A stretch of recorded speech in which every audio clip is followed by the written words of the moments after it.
And we may be, and Lindsay's on, it looks like. And I see Councilman Lavelle, or I saw Councilman Lavelle at some point. So looks like all board members are present. We have, so in terms of roll call, we can just let the record show that all 5 members of the board are present. And the first order of business today is the annual meeting of the URA, which is the required meeting under our enabling legislation during which we elect the officers of the organization annually. And we are very exciting. I'm going to elect a new slate of officers today. I do want to take a minute, if I may, and first thank Executive Director Flisserum, Deputy Director Walker, the entire leadership of the URA, and really the whole staff of the URA for working with me over the last several years to steer this organization on behalf of the people of Pittsburgh. I have often long thought of the URA as the thing that we have that can intervene in our local economy to produce outcomes which the economy itself, the free market itself, won't on its own produce. I don't think there are many among us today who actually believe that the invisible hand of the free market will, as Adam Smith thought, actually produce what is right for the world, or the greatest good for the greatest number of people, as he believed. If that were true, then we wouldn't struggle with staggering income inequality, or with occupational segregation by race and gender, or with housing prices that are continuing to cripple many families and push many other families out of the city. But I am really proud of the work that the URA and the URA leadership has done over the last several years in stepping in and using the tools that are at the URA's disposal to try to intervene in our economy and produce outcomes that are more just and more equal for a larger number of people, and more focused on equality, equity, and justice than I think the URA has ever in its existence been. And I think that's from the establishment of a service worker prevailing wage policy to much more intensified and strategic focus on affordable housing, to the launch of avenues of hope, to development after development, from the 28 acres to Lexington Park and many, many more, where equity, community input, and the will of the people of Pittsburgh were prioritized in a way that they really have not been in decades past. So even today's announcement on the launch of a social impact pilot program across the city, this organization has done and continues to do amazingly good work, and I'm really proud of the new leadership team that we have in place, and really excited about the direction that the URA is going, and excited about the new board members who are joining us and the new leadership that we are getting ready to elect today. And with that said, I think we need a nomination, and I'm happy to do it. I'm happy to nominate Kyle Chintalapalli as board chair, Councilman Lavelle as vice chair, and Representative Innamorato as treasurer. I'll second that, Sam. Any further discussion or anything that you guys want to add? Sarah, this is your first official board meeting, I think, so welcome. Thank you. Sorry, go ahead. Sam, I just wanted to thank you for your years of stewardship and leadership. I think you've done a tremendous job sort of focusing this organization on equity, as you put it, on ensuring that we brought the market to where the natural market wouldn't exist, but that we actually focus workers and families in the work that we do. And so I just want to thank you for your leadership, and it's certainly been a pleasure to serve under your leadership. Thank you, Councilman. If there's no other comments or questions, there's a motion and a second for the proposed slate of leadership. All those in favor? Aye. Aye. Any opposed? Motion carries. Thank you. And I am really happy to turn the gavel over to Chintalapalli. Thank you, Mr. I have Williamson. a gavel like on the other side of my office. Yeah, doing something like this, yeah, in a virtual environment, you know, like so many things we've all experienced the past 2 years, you know, a little strange, but, you know, I do want to thank my fellow board members and the mayor for your trust. This is not a responsibility I take lightly. It's something I'm truly honored and humbled, you know, to accept. You know, Sam, I think you said it well in terms of the work that the authority's done, you know, over the last few years and really, you know, begin to champion. And certainly as we think about equitable development, you know, it's something the Gainey administration is incredibly committed to. And at a high level, you know, we want to continue to ensure real access to job and business opportunities that the emerging industries in Pittsburgh are creating, increasing those housing options that, you know, you mentioned that are safe, accessible, and affordable to residents at every income level. And then, you know, build upon those new investments into our historically disadvantaged small businesses, entrepreneurs, and main streets.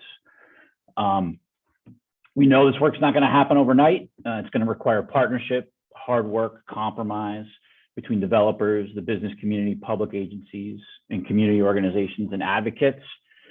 However, you know, Sam, as you mentioned in the board, you know, I know, and the organization's been committed to, really this opportunity before us is too great for us not to pursue. And we stand to gain so much more by working together to advance an inclusive growth platform in creating a Pittsburgh for all. And really the URA sits at the nexus for so much of this work as the primary public financing agency for so many investments in our community. To achieve those outcomes, you know, you noted that the market's not going to do by themselves. To that end, we must continue to move past the expectation that the URA is here to simply just socialize the risk in these projects and privatize the return, and find more ways to leverage our investments towards securing and creating public benefit. I think the Social Impact Fund, you know, is a perfect example of that. Now, this will mean different things in different communities. I think Representative Innamorato and I heard that certainly when we were in front of council several weeks ago, but it is still critical, you know, in our ability to build meaningful pathways to prosperity for everyone. The mayor's fond of saying, you know, there's no microwave meals in development. This work's going to take sustained multi-year, even multi-decade commitments to our neighborhoods.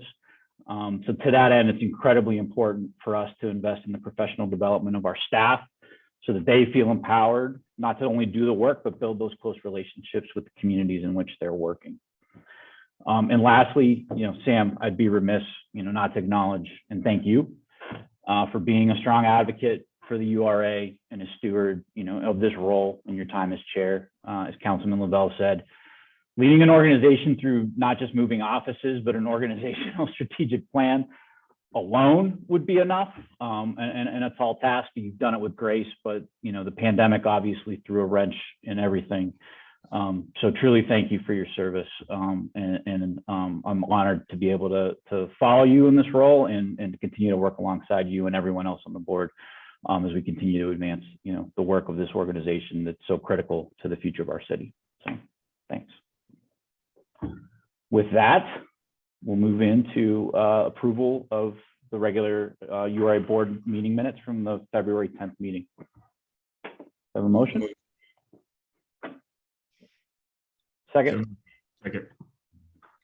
All those in favor? Aye. Aye. Aye. Great. Public comment. Daniel, was there anyone registered? There was not. Yeah, there's no public comment. Okay. So then we'll move on to announcements.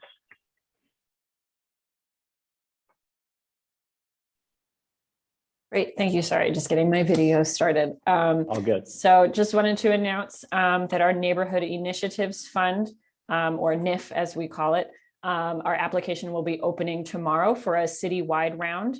And so the Neighborhood Initiatives Fund is designed to assist nonprofits and community-based organizations with neighborhood scale projects in our commercial corridors to improve quality of life and maintain or enhance the neighborhood's livability. So the last round for 2021, we awarded $500,000 to 7 projects, 5 of which were within our Avenues of Hope corridors. And so this next round, we will have $450,000 available in funding for a citywide application. And that application window will close on May 10th of this year. Great. That's all. Any questions from the board for Jamie? Jamie, could you speak to this? Last year or last time we did this, the rounds were split up so that they were smaller grants and then larger grants. Could you remind me if that's still in here and for the public, how that works? So for this time around, and so I just started in January as well, so I may have to lean on Ms. Josette Fitzgibbons to follow up on my answer. However, so the minimum grant that we will give is $30,000. There's a matching component to that. So a 50% match there is no matching component when it is up to $30,000. When it's over $30,000 up to $100,000, there's a matching component of 50%. So I don't know, Ms. Powell, if that answers the question. I might have to hand it to Josette to expand since she's been here longer than I have. No, that was helpful. I know that the NIF has changed as we've kind of responded to community concerns, but also community access. And I think splitting it and making sure that the lower amount doesn't have a match was really helpful. So I appreciate you highlighting that for Great. folks. Yeah, thank you.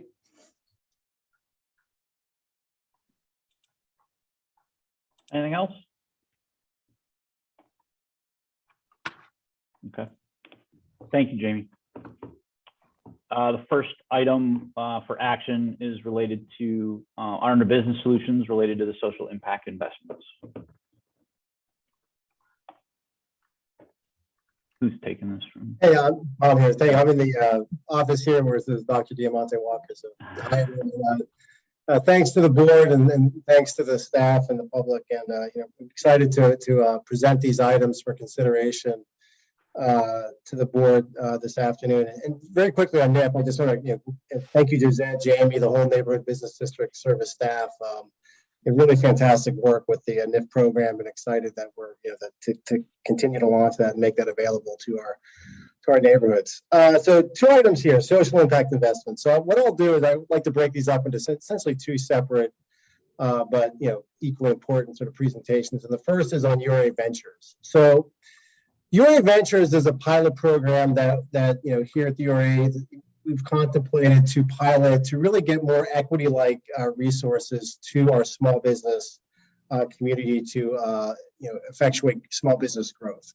And it's essentially 3 tiers. One is something we're calling Main Street Ventures, which provides direct capital to small business growth on a revenue-based financing model. So essentially how we're thinking about this is how investment in small businesses that sort of acts like equity with equity-like returns, but flows with the small business on the risk of sort of the trajectory of a business growth. And it's something that's new, something we're piloting, something that we think is exciting in a way to get capital to small businesses, to our minority women business enterprise community in an equity-like fashion. That provides more liquidity and gets more capital to our small business community for growth. The second tier to URA Ventures is our Pittsburgh Entrepreneur Fund. So this is a tool that we are, again, asking the board for authorization to recapitalize and execute, which allows the URA to provide direct sort of co-investment with venture-backed growth companies. Typically, we would expect to see these in sort of those growth industries. I think, Chairman Kyle, you mentioned at the very top of these sort of important industries for Pittsburgh and AI, robotics, whatever, but it could be any number of different types of expansion companies where the URA would partner and sit next to, institutional investment that's supporting growth companies and provide that capital to do 2 things. One is to provide direct capital to growth businesses. And the second is to provide opportunity for return on investment to the URA when investing in companies that have substantial growth. The intention here would be to provide these dollars and really focus these dollars on founders and businesses that historically, traditionally are not accessing venture capital in the same ways that that many other companies are. So you have minority-owned businesses, women-owned businesses, Black, Latinx businesses that have historically, and sitting here today, very low rates of participation in venture capital. And part of this is meant to help, at the very beginning in a pilot fashion to provide that capital and hopefully begin to address in some form that inequity. The third leg is essentially a fund-to-fund models where the URA would put our funds up as potentially investing in limited partnerships with institutional venture funds that have mission alignment with us, and also supporting the types of businesses that we want to support. In this case, the URA would be putting our capital to play to do, again, two things. One is to put our money to work to advance our mission, to provide increased access to capital, availability of capital, and institutional and venture expertise to get capital to, again, similar businesses as the Entrepreneur Fund, women-owned businesses, Black-owned businesses, minority business enterprise that historically and sitting here today have, difficult access, candidly, to venture capital. So it would allow us in a fund-to-funds model to be a direct investor in these funds that do that work. So, and for the URA, in addition to a driving mission, driving potential returns to the URA through these venture capital funds. And that's the third leg. So these are three tools. We're putting these out there as a pilot. Much of this is going to be a bit new to us. We want to learn. We want to see how with the traction. I would say just think about this from a board perspective. Anytime we would make an investment in another venture fund, it would come back to the board. Anytime the Main Street Ventures program, we would ask the board to authorize it more as a program so that we're investing in businesses and report those back to the board versus requiring separate board approval for every individual investment. We will utilize third-party advisory committees to help us underwrite these deals, application processes that look at financials, et cetera, business plans to ensure that we're making sound both economic decisions and mission decisions with these monies. Again, on a pilot basis, I think we probably can do hopefully about 3 per month on average by the time we get over the course of the next year, just to kind of get a sense of scale and what our expectations are. So I will pause there on these programs, and we're super excited. There's a ton of press yesterday. So folks may be sick of reading about this, but to questions. Before I turn over to questions, I just want to recognize Devin Abraham's on here somewhere. But he joined the URA several months ago and really was brought on to provide thought leadership on how we can get more of this type of capital into our marketplace and into small businesses, and it's just has provided tremendous work to provide scaffolding, structure, and it's really innovative thought to not just put a program to paper, but I'm excited to, hopefully subject to obviously the approvals here, to execute these tools and bring that reporting back to the public and back to our board. So with that, I will pause and just thank you again, and certainly can answer questions. And thanks so much. Thanks, Tom. Devin, did you have anything you want to add, or at least introduce yourself to folks that may not have had a chance to meet you yet? Hey, how's it going? As Tom mentioned, my name is Devin Abraham. I'm serving as the Assistant Director here at the URA underneath Business Solutions. My background is in investment banking and M&A, as well as real estate tech. Excited to be here. This is a trifold model that we created underneath the program that our goal here is there was a recent article stating how less than 1% of companies in Pittsburgh are owned by individuals of color, right? Our goal here is to change the face of entrepreneurship as well as venture capital, right? We're here to, as Tom mentioned, this RBF model is an algorithm we created to mitigate risk and to put into motion investments into Main Street companies, but not assessing them or treating them like VC companies where you need to exit, more or less a 3-year kind of return in regards to cash flow. So that trifold with an extension of our PEF as well as our VC model will still provide us returns, but our goal here is social impact, right? We're gonna analyze that using IMM, which is the impact multiple of money. Our goal here is more or less, especially in Main Street, investing in character versus credit, but then that'll be hedged off by our PEF and VC, et cetera, to kind of hedge off the whole 3-year run for this fund. Thanks, Doug. Questions, comments from the board? So comment, one, I want to thank everyone who's been tirelessly working on this over the years. From my estimation, this is probably a good 3 to 4 years worth of work to bring to fruition today. So I just want to thank you all for doing this. I also want to emphasize why this is so critical.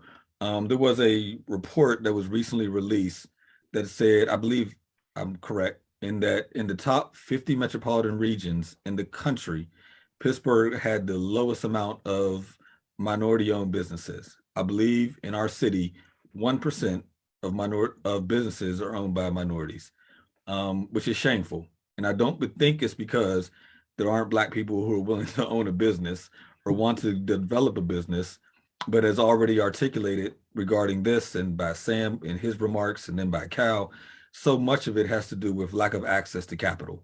And so for us to sort of bring this to bear is very, very, very, very critical. And so I just want to thank you all for working on this tirelessly. I know Director Walker specifically has been really sort of trying to figure out how to make this happen. We've been talking about this for a long time. So thank you all. I do have one question, and it's somewhat related to this, I think. Is there potential to sort of partner a grant program or grant, not, I was going to say tournament, but that's not right, a grant competition to try to support, to sort of to layer on top of this, to support sort of avenues of hope businesses?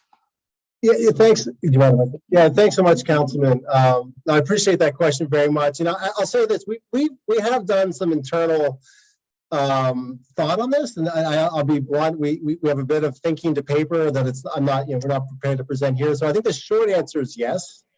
What I'd like to do is allow us to reemerge that a bit and think how we do that. I mean, I can imagine almost like a business plan competition to invigorate new business growth and targeted to avenues of hope that, you know, starts to create additional pipeline that frankly takes advantage of the very tools we're talking about here.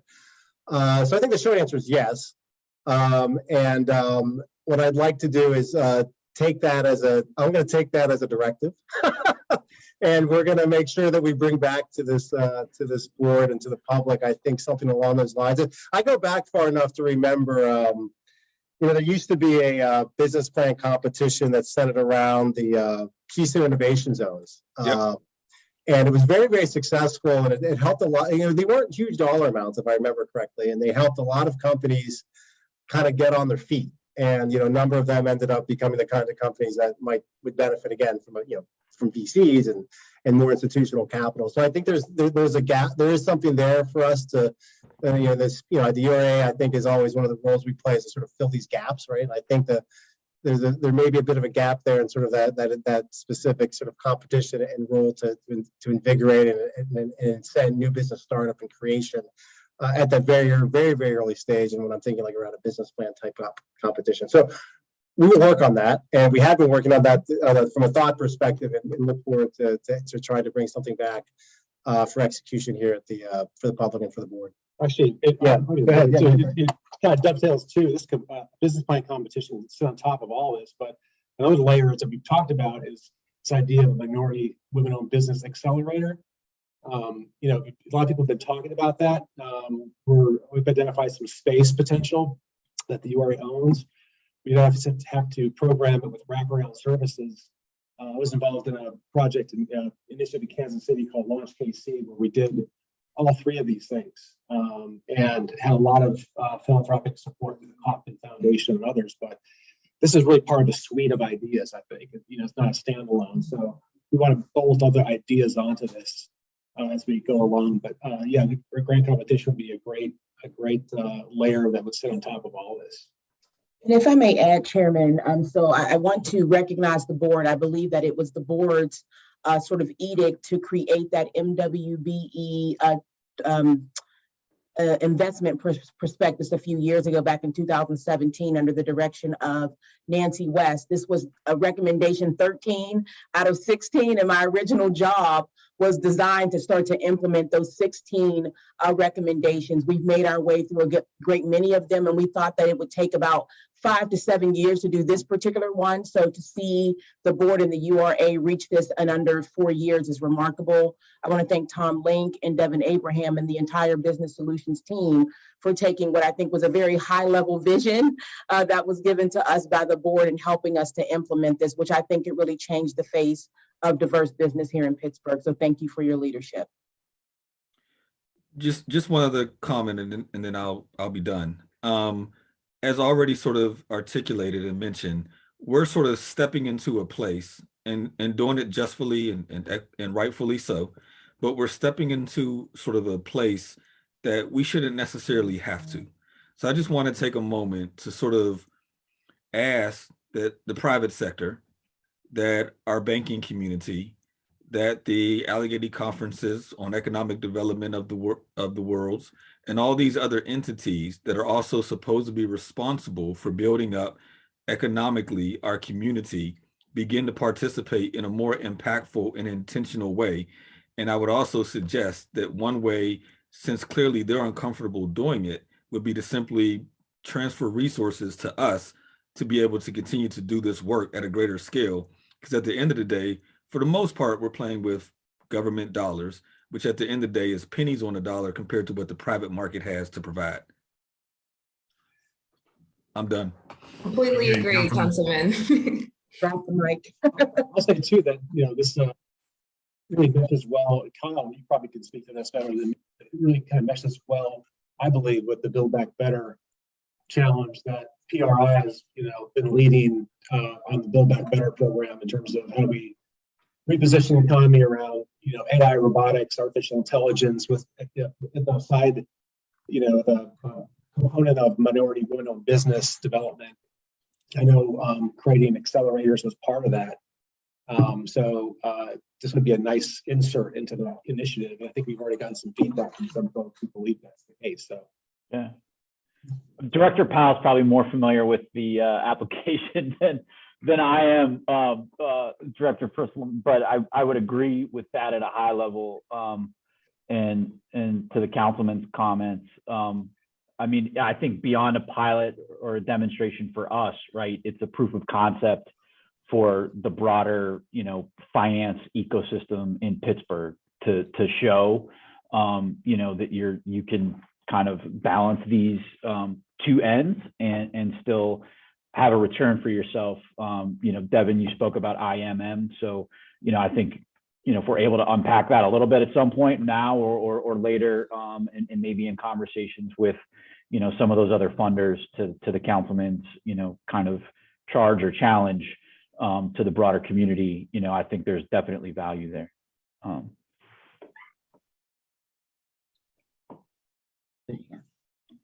Just to add, this is really exciting stuff. And I think, a little bit to add to the councilman's point. I mean, we're seeing this in Cincinnati and Detroit and all these other benchmark cities that we hold ourselves to, and to see that we're doing this at the URA when there are so many other entities that could be partnering with us and standing shoulder to shoulder in this work is exciting, but also, again, to earlier points made, hopefully it's an opportunity for them to invest in this exciting vehicle.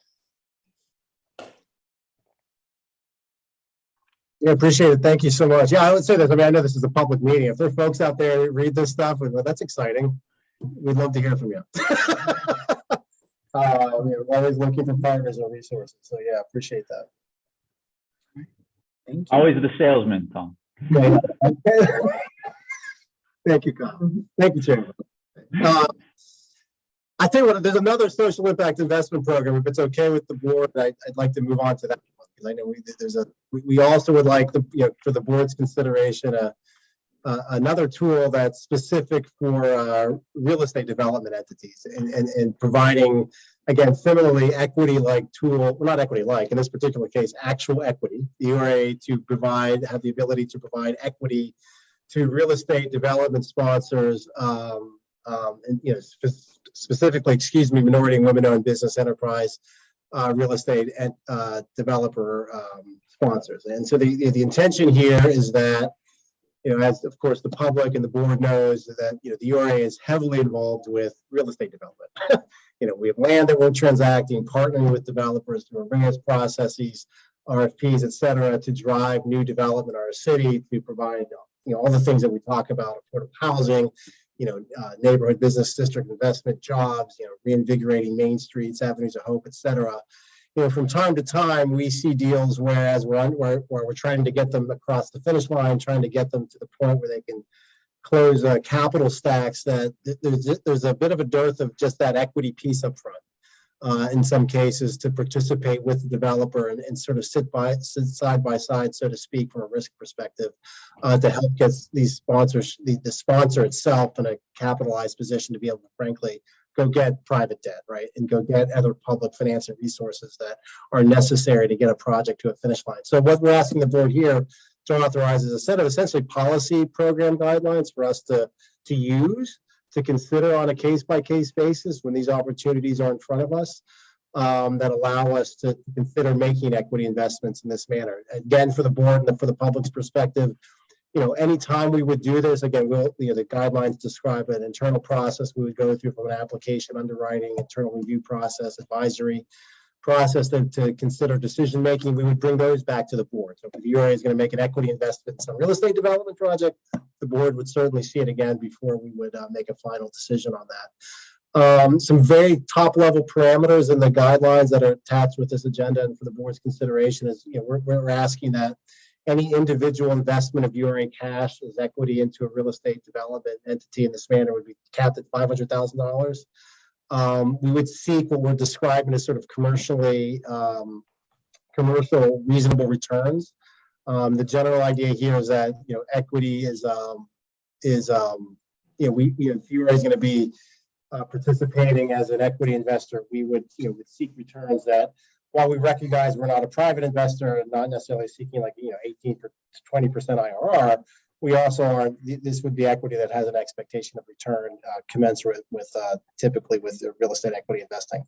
So with that said, I'll pause. And on this one, I want to also thank. I think James Reed is on the call somewhere. But James and a lot of the URA team and the leadership and staff has put a lot of effort and time into thinking about how we might structure this program. And I want to thank James in particular as well on that. So with that, I'll pause and thank the board again.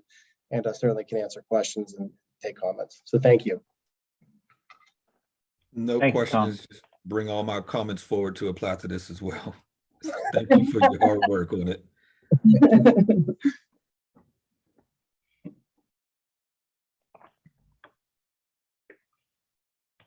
Any other comments or questions from the board on this item or the previous? I just have a few technical questions about the programs that have been presented. What are the monies that we're using to capitalize these funds? Could you just tell us a little bit about that? Yeah, for sure. So on the URA Ventures, this would be a combination of city capital budget dollars that we've raised and internal resources that would be used to support business expansion and sort of what we describe as sort of mission investment are the dollars that we would use for the URA Ventures. On the developer equity, candidly, I think we're kind of saying up to $2 million. We would, I wouldn't expect to see an actual close on an investment for some time on this. It's going to take time for us to. We would as those deals come to us and as they project, we would bring those back to the board and attach the resource to fund those particular investments. But our full intention is to provide the full dollars here that are presenting.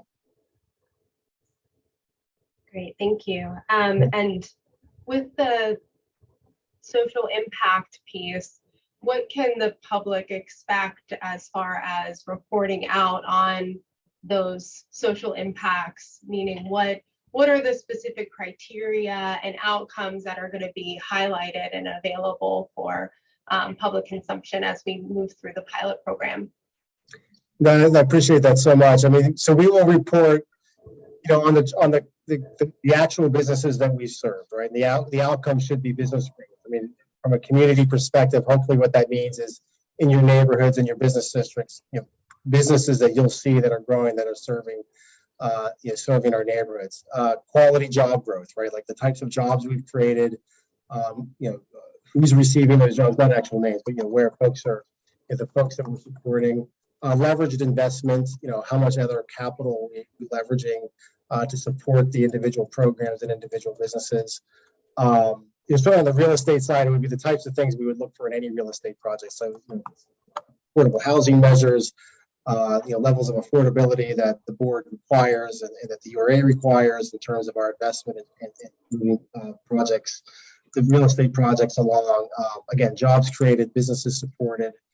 And the like, candidly, if there's specific things folks want to see, we're just starting this now, so we can build some of that out further, but those would be sort of the baseline measurements we would certainly report out. We would probably do it on I know that there's quarterly reporting that we do sort of at large for the URA, so it would be sort of built into that, but I think with these particular programs, I think given A, the excitement, and B, sort of the visibility to these, we might do, so I would ask, give us at least 6 months to do our first report out, because it's going to take us a bit of time to actually get the closings and that type of thing, but certainly on that cadence and make public availability of all that reporting.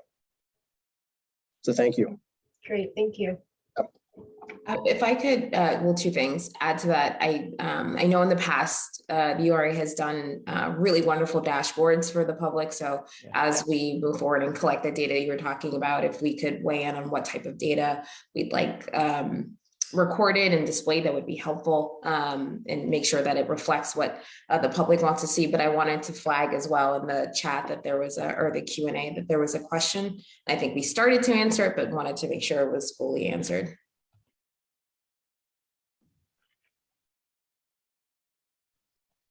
I can read it if needed.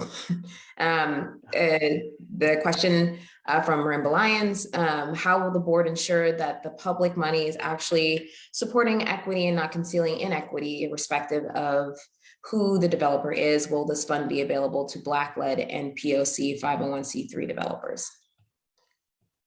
Well, the short answer is yes to the latter. And then to the prior, again, all of these investments on the real estate would come to this board. I mean, so it's a very basic level. We're not going to put equity into a real estate development deal without, frankly, the full board visibility and public visibility. So I'd say the baseline that will, that's an insurance. And then again, in addition to that, again, the spirit here is to put these monies again towards developments and projects that, frankly, I think the board and the neighborhoods that we're serving, frankly, want to see happen, right? Like these are not.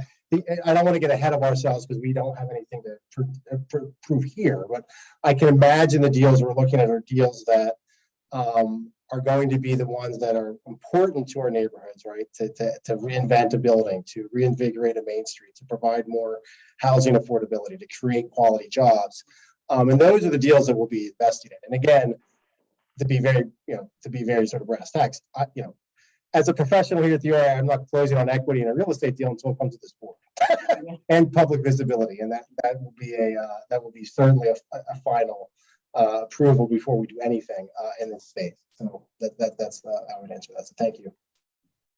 And if I may add an additional comment to Director Link's comments on the MWBE Developer Equity Fund, we do have a fairly robust underwriting criteria that we're going to be using, and one of those aspects that we will be looking for is the extent to which projects are speaking to neighborhood development plans or community plans such that they exist. So that's another factor that we're looking to include as we're determining what investments to make and whether or not they encompass community needs and desires as have been articulated.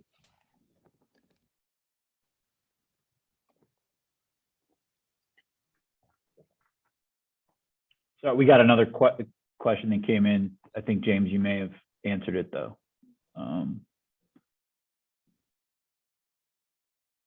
Yeah, in terms of how we'll look at the projects versus just an MBE developer alone. So thank you for that. Any other questions or comments from the board?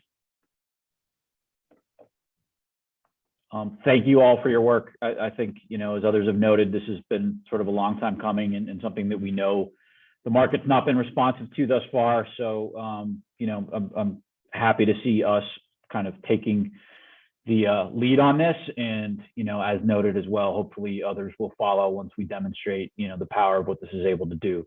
So with that, I guess I'll entertain a motion as it relates to authorization to adopt program guidelines for URA Ventures pilot program, and then also the authorization to adopt program policy guidelines for a minority women-owned business enterprise developer equity fund pilot program. So moved. Second, Second. all those in favor? Aye. Aye. The motion carries. Thank you, everyone.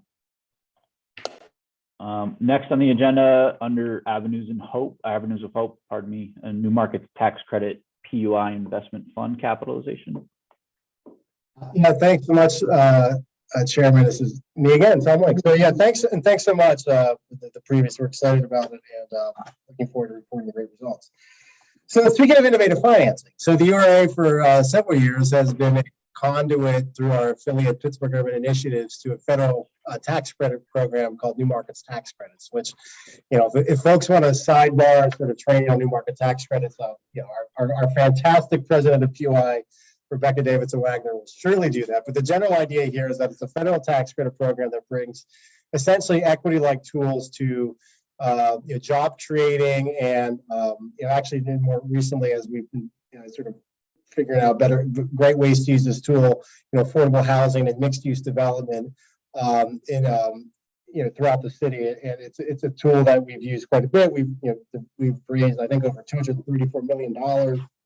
There's some pretty gaudy numbers, leveraging close to $750 million in project costs and almost 4,000 jobs. It's really a fantastic tool that we supported. The action here is to do something creative and innovative through the New Markets Tax Credit Program. And what we're asking the board to authorize is a loan to our affiliate entity from the URA, Pittsburgh Urban Initiative, to Pittsburgh Urban Initiatives LLC, and the amount here of $719,200 to fund a $1 million loan fund that Pittsburgh Urban Initiatives would have, that it will in turn be able to lend money to essentially job creating, and in this case, the nuances a little bit. New Markets works very well with real estate in particular, real estate development and avenues of hope. And why do this? So one of the things it does is it allows us to take, to be very sort of simple here, to take $700,000 and change and use the federal tax credit to create $1 million pool. So it essentially creates this sort of pool of additional capital that we can put to work in our communities that is leveraged by this loan fund. And what it provides to the users is very inexpensive and very patient debt product that flows from Pittsburgh Urban Initiatives to the underlying borrowers, creating these sort of job creating developments and avenues of hope. That can be very beneficial. It's not the first time the URA has done this. It would be the first time I think this board would have seen this particular type of action. But we've done this in the past where we've been able to leverage a loan fund for PUI to do similar work. The Proud Company actually in the West End was a user of this particular tool that we're in previous iterations that we're talking about today. That was really a pretty cool deal in the West End to reinvent a long vacant building to create quality jobs and some invigoration in that particular district. So we'd like to do it again. And it's a good tool. It's innovative financing. It takes what's a federal tax credit that in its typical form is best used in frankly pretty large projects. By doing this loan fund where we take this URA debt, leverage the tax credit and then put the capital to play, it allows us to do some smaller deals but provide the similar benefit of the tax credit. On this one, I've spoke here, just in full disclosure. I sit on PUI as a board. I just want to disclose that. But Becky Davidson Wagner, who's also on the call here, talk about innovative, smart people. Just really does a fantastic job and has done one of the. You talk about the invisible hand of the market. Like Becky's done a lot to drive a lot of capital through really great projects throughout our city that are doing really awesome things. and almost all credit to Becky for that. But I'm here presenting this, and Becky's here to answer additional technical questions that my mind is not totally prepared to answer, perhaps. But so that said, I will pause, answer questions, and again, thank you to the board for this consideration. Thank you, Tom. Becky, did you have anything that you'd like to add before we open it up for questions or comments from the board? No, thank you, Tom, for presenting the item. Just a couple little things. So we are partnering with PNC. That would be the tax credit purchaser that helps us get to the $1 million loan fund pool. And also we have identified a couple of borrowers already that could potentially use this loan fund that are in the Avenues of Hope. That's great. Thank you, Becky. Thank you, Tom. Questions or comments for the board from the board? So just what's the source of the funds that we're loaning? Just URA general fund dollars, or? It is I'm Urban sorry. Development Fund. Yeah, it's a repayment account, a loan repayment account called the Urban Development Fund. So Okay. it is repayment dollars from previous loans that we are going to put into this to redeploy. Okay. And the term of, and it's a loan, so the term of repayment is? Yeah, it'll be about 8 years. Okay. Yeah, Okay. With interest, presumably? with interest, and actually at the end of 8 years, the URA will get back the equity that we've raised. So in addition to getting the 719, we'll be getting, 250 as well back as when it winds up. Which in theory, we could reinvest into the same thing or something different if it's working really well. Yeah, Absolutely. and just to be clear, the interest rates that the underlying loans would carry are very, very low because we're able to leverage the tax credit to really reduce the sort of borrowing cost of these loan products. So it's a really good tool. And does PNC have a role in administering it, or simply they're the purchaser of the tax credits? No, they are just the purchasers. They aren't involved in the underwriting of the borrowers or any of those. We have to make sure that it meets new market tax credit qualifying, benchmarks and those sorts of things. But no, they don't play a role in selecting the borrowers or in any of that. Okay, thank you.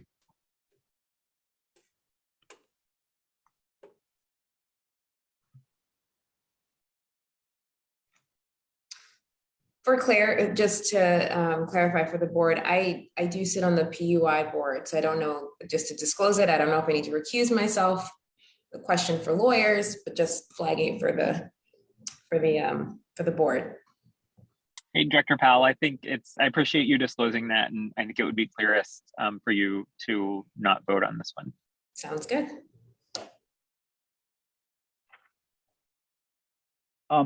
Becky or Tom, and you touched on it a little bit, but I guess to some of the conversation before, and in thinking of it kind of this within the context of new market tax credits, I know they have, some qualifications to ensure that the investments are going, into low mod tracks or towards projects with social ends, but it's sort of loosely defined. And I guess what the opportunity with the loan fund is, we have an ability to put some more guide rails around that, right, to the conversation previously as it relates to, how are we going to attract and kind of define what that social or public benefit is. So in addition to, I guess, them being located in Avenues of Hope, if you could speak a little bit more to maybe some of the thinking there, or even if what the opportunity could be, as we can think about how to deploy this program and what PUI might entertain, as they deploy the funds. Tom, do you want to take that, or do you want me to take that? I mean, I can tell you that PUI, when underwriting sort of all of the projects that they decide to put allocation into, there is a pretty rigorous community impacts agreement that's signed with every borrower that speaks to how the project is going to be impactful for low-income communities, where it's going to be located, in terms of hiring, in terms of access to transportation, in terms of a whole suite of impact indicators. And in addition, PUI does also ask that the borrowers comply with the MWB in regards to construction as well. So they will be doing all of those with the Avenues of Hope borrowers as well. I'm not sure if that answers your question. No, that's helpful. Thank you. Any other question or comment from the board? No? Okay. With that, then entertain a motion for the authorization to make a loan in the amount of up to $719,200 to a to-be formed investment fund partially owned by the URA and partially owned by PNC to fund the New Markets Tax Credit Loan Fund to an amount of approximately $1 million, as well as authorization to provide a New Markets Tax Credit recapture guarantee to the New Market Tax Credit equity investor PNC Bank. So move. Seconded. Thank you. All those in favor? Aye. Aye. Opposed? Abstentions? Aye. The motion carries. Thank you all for your work on this. Excited to see this move forward again in another kind of iteration. So it's great. Next item on the agenda is the Hill District MLK Reading Room. I'll be taking this one. Hi, I'm Maya Fuse. I'm a project manager here at the URA. Today, I'm requesting a enter into exclusive negotiations for 6 months with Citizen Science Lab for 4 publicly owned parcels along Huron Avenue, including the MLK Reading Room and Cultural Center. Next slide, please. The Citizen Science Lab was created in 2015 with the goal of delivering STEM education to underserved communities. Currently, the Citizen Science Lab has 2 locations, one in the Hill District and one in the South Hills. The new location will be the MLK Reading Room, and it will be able to service neighborhood children better. Dr. Andre Samuels is here today to answer any questions that the board may have. This is a 2-phase project, and this project has already received funding from the Art K. Mellon Foundation and the Hillman Foundation. Thanks, Maya. Dr. Samuels, did you have anything you'd like to add before the board has any questions or comments? Well, I just want to thank the board for taking the opportunity, giving me the opportunity to present our plan for development. I don't know if you'd like to see some of the latest renderings that we have of the plans, but I'd be willing to share those. But if not, you'd like to wait till later, I'd be happy to share those with you later.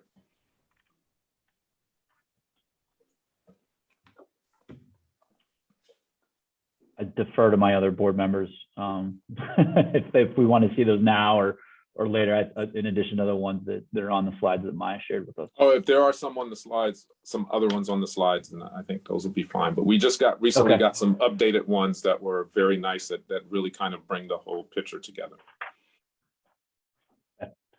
Updated sounds great. So yeah, if staff wants to share those with us, after the meeting, I think that'd be wonderful to see. Sounds great. Thank you. Thank you, Dr. Shannon. Any questions or comment from the board? No, I think this is a great project for him to eventually have a permanent home. Currently, if people are unaware, he's in the Innovation EIC Center on the near the Lower Hill site. So it's a phenomenal program. So I would encourage any and all to get engaged with it, but to be able to help find a permanent home is really wonderful.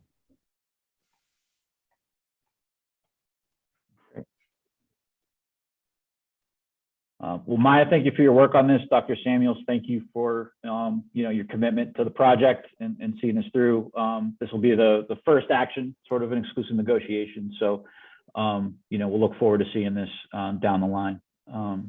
So with that, I guess entertain a motion for authorization to enter exclusive negotiations with the Citizen Science Lab for a period of 6 months for the sale of 4 publicly owned parcels in the 5th Ward.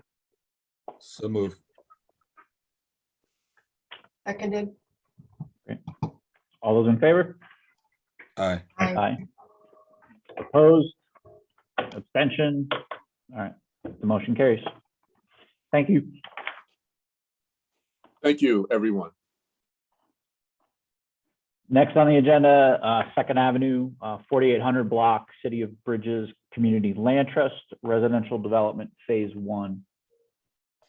Hi, good afternoon. My name is Victoria Jackson. I'm a lending analyst with the Residential Lending Department. And today I'm presenting 3 action items regarding the development of 5 parcels on Chatsworth Avenue located off the 4800 block of 2nd Avenue in Hazelwood. We are requesting authorization to enter into a for-sale development grant agreement, authorization for a waiver of guidelines, and approval of final drawings, final evidence of financing, and authorization to execute a deed of sale. City of Bridges Community Land Trust will develop 4 for-sale single-family homes to be sold to households between 50% and 80% AMI.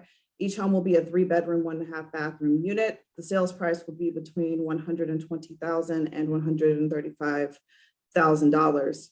We request authorization to enter into a for-sale development grant agreement in the amount of $620,000 with City of Bridges. The proposed grant will be sourced with HOF FSDP funds from 2019 and 2020. Per FSDP guidelines, each unit will have a 99-year affordability restriction. This grant request exceeds the $100,000 per unit maximum for new construction as outlined in the FSDP guidelines. As such, we are requesting authorization to waive the guidelines with the understanding that if American Rescue Plan Act funds become available between the time of commitment and closing, those funds may wholly or partially replace the FSDP funds. And I do want to note that authorization of the grant agreement and the waiver are necessary as part of the project's final evidence of financing. My colleague Danita Thomas, this is the same project that she presented previously. These 4 units discussed today represent the first phase of a project to construct 12 permanently affordable for-sale units along the 2nd Avenue corridor. In addition to being permanently affordable units, these homes will also prioritize environmental health as well as energy efficiency as part of the Living Building Challenge Affordable Housing Pilot Project from the International Living Future Institute. To this end, City of Bridges has engaged EcoCraft Homes as the builder and has a commitment from Solar United Neighbors for the cost of solar installations on these units. These units will be built across 5 parcels of land currently owned by the URA. The board authorized forming a contract for sale with City of Bridges for those parcels in February 2022, and we are requesting authorization to execute the deed of sale today. Regarding other financing sources, City of Bridges has commitments and awards from the Federal Home Loan Bank Affordable Housing Program, the Heinz Endowment, FAIR, Solar United Neighbors, and the Hillman Foundation. Now that fundraising is complete, City of Bridges plans to begin construction in May 2022 and complete construction in November of this same year. Ed Nisser from City of Bridges is here today to answer any questions you may have about the project. With that, I will open the floor to questions. Thank you, Victoria. Ed, if you're on, if you have anything you'd like to add before the board has a question or comment. Sure, thanks. Thank you, Chairman. So I'm Ed Nusser, I'm with City of Bridges Community Land Trust, joined today by our Senior Real Estate Project Manager, Julie Collins. So we're here today looking forward to the final step on this project that has been 2.5 years in the making. Very excited to be here today and happy to answer any questions that you might have about the project and as well as the environmental goals that we are seeking to achieve with these 4 homes. Great, thanks, Ed. Any comments or questions from the board? I know we just saw this one, so if there's anything else folks would like to add or ask, or Representative Innamorato, I know you weren't with us last month. If you have anything too. It's a really exciting project. We did just have a great discussion about it last month, so I will happy to make a motion to approve. I'll second. Great. All those in favor? Aye. Aye. Aye. Opposed? Abstention? All right, the motion carries. Thank you, Victoria. Thank you, Ed. Thank you, Julie. Yeah, I would echo Sam's comments. This is incredibly exciting, and we'll look forward to seeing you all get in the ground here in the next couple months. So thank you. Thank you. Okay, moving on to residential lending and investment. The first item's East Hills, Prestigious Hills. Yes, hello everyone. My name is Brett Morgan. I'm a lending analyst with the URA's Lending and Investments team. And today I'm presenting a $1.25 million rental gap program loan for the prestigious Hills redevelopment located in East Hills. This development was originally built in 1969 and was part of a larger 404 unit phase development. East Hills Limited Partnership, who is an affiliated entity of Telesis Corporation, who's the developer on this project, acquired the property back in 2004 and then completed a 9% LIHTC rehab of a portion of the units. The project at that time had been known as Second East Hills Phase 1. 18 years later, however, many of these units now require reinvestment to remain a quality affordable housing asset. So for the purposes of this project, this will be a 4% LIHTC rehab, including 117 units, which are spread across 29 separate buildings. The renovations primarily involve complete removal and replacement of all the interior finishes, but the scope does also include some exterior work as well as site improvements, such as repairs to sidewalks and stormwater drainage systems. Construction is anticipated to commence upon closing this April and tentatively to be completed in June of 2023. The 117 units are made up of 87 3-bedrooms and 34 bedroom units, and all of the units will remain affordable as 24 of these units are currently at 30% area median income and 93 units are at 50% AMI. Additionally, all 117 units are under a HUD Housing Assistance Program Section 8 contract, which further supports the project's affordability. The proposed RGP loan will be sourced with Housing Opportunity Fund 2021 funding, as this was a respondent to HOF's open RGP request for proposals. And if approved, a declaration would be recorded by the URA at closing to ensure that these units remain affordable at those stated levels for a period of 40 years. So at this time, I'd like to introduce Max Glickman. He is a representative from Telesis Corporation, who we worked closely with over the past few months as we've reviewed and advanced this RGP loan for your consideration today. Thank you, Brett. Happy to answer any questions, and thank you, board. Yeah. Thank you, Brett. Thank you, Max. I guess any comments or questions from the other board members? No. Great. This is incredibly exciting, I think, for a number of reasons. When we did the Housing Opportunity Fund and also the Affordable Housing Task Force work several years ago, looking for ways to use, 4% more, fill those gaps and preserve units. I think all of that's on display here.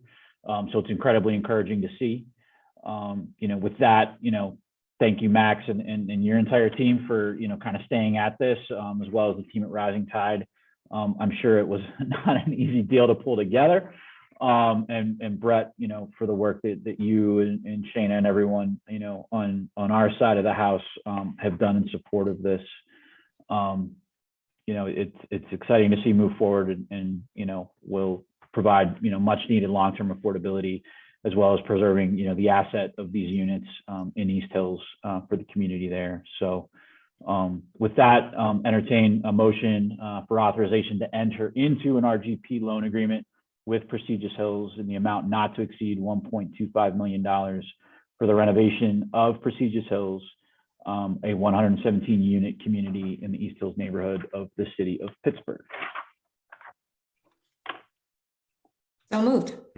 Second. Great. All those in favor? Aye. Aye. Opposed? Abstentions? The motion carries. Thank you all. Next item on the agenda is East Liberty Stanton Highland Apartments Phase 2. Yes, thank you, Kyle. Hello, everyone. My name is Nicholas Person. I am a lending analyst in the residential lending department of the URA, and today I'm presenting on Phase 2 of the Stanton Highland Apartments Rehabilitation Project in the East Liberty neighborhood. The main action being presented to the board today is for the authorization to enter into a rental gap program loan agreement with the borrower AHI Stanton Highland Apartments Incorporated in the amount of up to $690,000 for their Phase 2 renovation of the site's 23-unit Hawthorne building. This building is one of 3 that makes up the Stanton Highland Apartments, and where the other 2, known as the Anderson and McMillan buildings, already received core and shell renovations as part of phase 1, the nonprofit developer Action Housing is focusing solely on renovations made to the Hawthorne building. The original 23 units of this building are to all receive renovations in some form and all be transformed into affordable housing, being marketed towards tenants with incomes at or below 50% AMI. On top of this, Action Housing has agreed to a gap financing loan with the Allies and Ross Management and Development Corporation under the condition that all 23 units be eligible for AHCP project-based vouchers. In addition, Action Housing has also collaborated with GBBN Architects to redesign 10 of these 23 units to be compliant with uniform federal accessibility standards. In other words, making them accessible to those with physical or mental disabilities. What this means as well is that in addition to standardized renovations for all 23 units, there will be additional renovations made to these 10 units, as well as to the building as a whole, including things like ADA compliant ramps, as well as the design of an entirely new elevator tower. Now, in order to cover the total $4.85 million costs for this project, Action Housing is requesting additional soft financing from the URA in the form of a $690,000 RGP loan, which they are eligible for based on the number of affordable units within this building. The main source of funding for this loan will come from the Housing Opportunity Fund 2021 budget, and the terms of the loan will include a cash flow repayment as well as a record of a deed restriction in order to secure long-term affordability over a 40-year period. Lastly, it is worth mentioning as well that this project has been proposed and approved by both the Real Estate Loan Review Committee as well as the Housing Opportunity Fund Advisory Board, and has been certified MWBE compliant. That is it. Thank you very much. I'll be opening now the floor to questions and comments, and I have James Eash from Action Housing to help in answering any of them. Thank you, Nicholas. James, do you have anything you'd like to add before we entertain questions or comments from the board? Yeah, thanks, Chairman. I just want to add my thanks for being included today and for getting to this point on this project. It's been a long road. We had some really good success with phase 1, and we've been working hard to get to this point on phase 2. Thanks to Nicholas and all the staff members at the URA. And I just want to reiterate the importance of the ADA component on this phase 2. All 3 of the buildings at this site were built in the 60s and 70s and are really difficult to convert. So these 10 units represent the first ADA accessible units in the entire 54 unit complex. So we're excited to be able to convert these 10 units and make them accessible and provide a greater degree of accessibility across the entire site. So I'm available for any other questions that people might have. And my thanks again to the URA staff for helping us get here. That's great. Thanks, James. Any questions or comments from the board?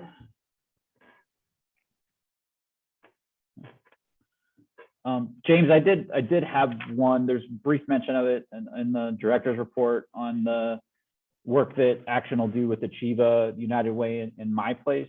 For the public's benefit and ours, could you just speak a little bit to that and what that means?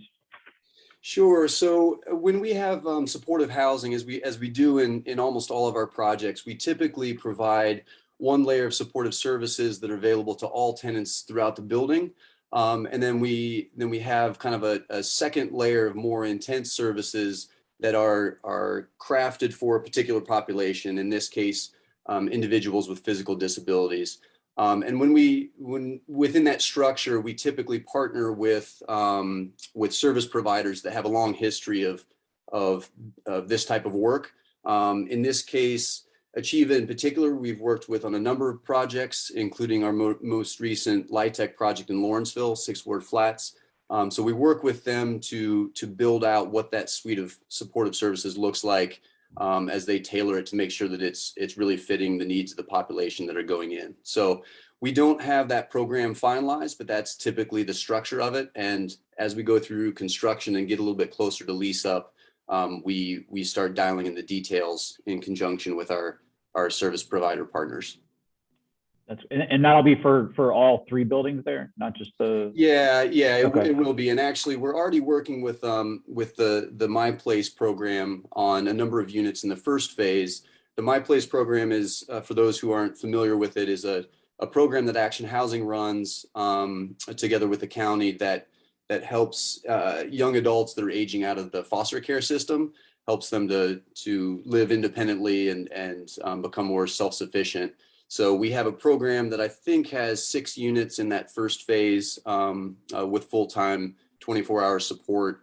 And the idea would be that this second phase would allow that program to expand as well.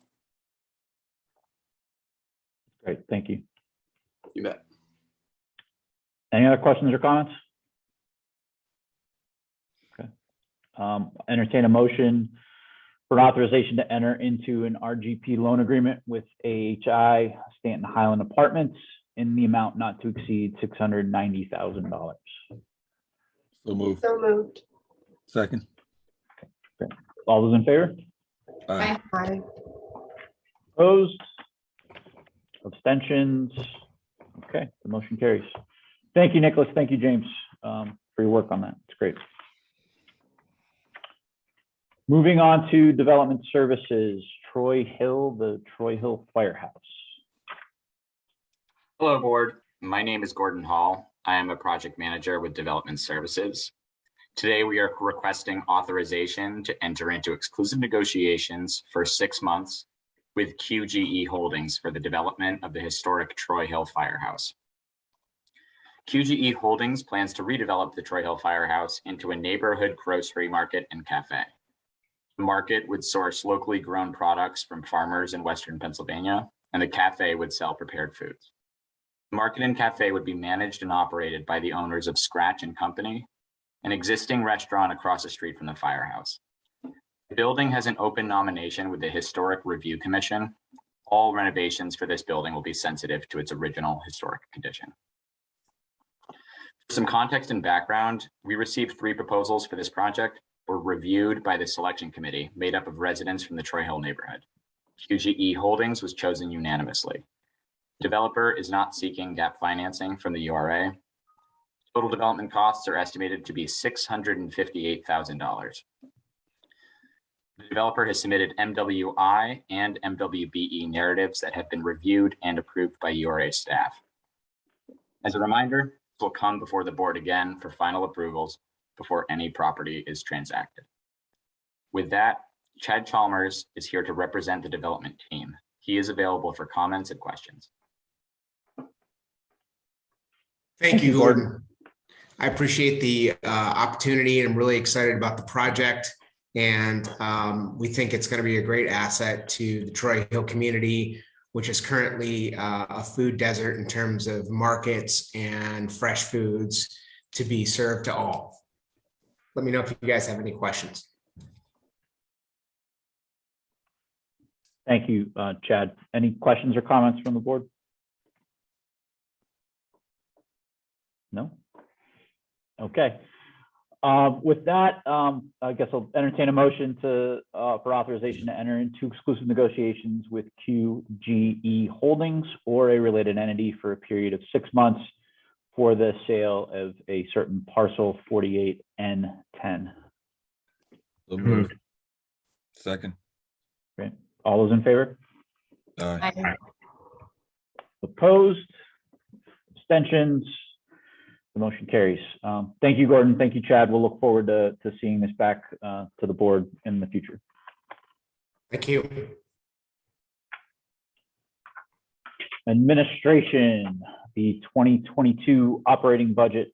For this, I think, Joe, we're going to turn it over to you, right? Yeah, thank you. Good afternoon, members of the board, and welcome to all the new officers. Congratulations on your appointments. Today, I'm here to present to you the 2022 operating budget for the URA. This is a $15.1 million budget that represents a roughly 20% increase over our prior year. This increase is being driven by the personnel and operating costs as we ramp up in order to produce or to execute the ARPA allocation that has been awarded to the or passed through to the URA. This increase in the expenses is being offset entirely by the administration fee that is eligible to us through that ARPA legislation. Thank you very much, and I'm available for any questions if you have Thank you, Joe. Joe, could you speak to what we are anticipating when it comes to reporting ARP funding? I know across the board, all the entities that are receiving American Rescue Plan dollars are anticipating a rigorous, but I think probably complicated reporting back to the feds on how we spent the money. But could you talk a little bit about how we anticipate taking on this piece, that piece of responsibility for receiving ARP funding? Yeah, of course. As part of, once we found out about this, it wasn't, direct hires in order to do ARPA things. It was really scaling up in order to be able to achieve exactly what you're saying. So we recently improved our compliance department in order to advance all programs and projects and our reporting in order to be able to adhere to those standards. Those standards are pretty clearly communicated in the ARPA legislation from Treasury, and we're working directly with the city of Pittsburgh, mainly the OMB department, to coordinate our piece of the entire city of Pittsburgh allocation and report all of those pieces back.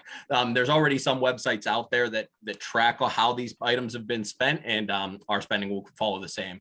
I would also add that every line item is going to come to the board for clarity and public, presentation. Thank you. I just want to be prepared. The worst place to be is on the bad side of reporting to the feds.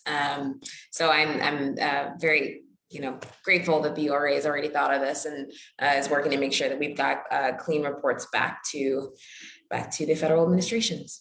Absolutely. Any other questions or comments from the board on the operating budget? No? Okay. With that, entertain a motion to adopt the 2022 operating budget. So move. Second. All those in favor? Aye. Aye. Aye. Opposed? Abstentions? Okay, the motion carries. Thank you, Joe. And the whole finance team and everyone, directors. I'm sure there was a lot of work that went into that. So appreciate you pulling it together. And we know there's, as Director Powell noted, a lot to sort through as it relates to the ARPA funds. So that'll move us on to the disclosures agenda. Any items the board would like to discuss from the disclosures agenda? No. Motion to approve in its entirety. Second. All those in favor? Aye. Aye. Aye. Opposed? Abstentions? Okay, the motion carries. All right, with that, thank you all for being here today and the work that we did. Again, humbled, to serve in the role.